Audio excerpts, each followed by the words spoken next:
Болестта зомби Елен може да се разпространи сред хората, след като миналия месец в националния парк Йелоустоун беше открит първият случай. Учените предупредиха, че смъртоносният мозъчен вирус, който кара животните да се объркват, да слюноотделят и да не се страхуват от хората, може един ден да зарази и хората.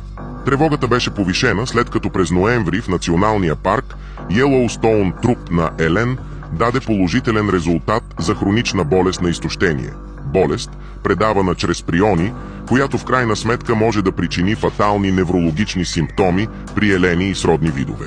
Вече вирусът се разпространи в повече от 31 американски щата, 2 канадски провинции и дори в Южна Корея.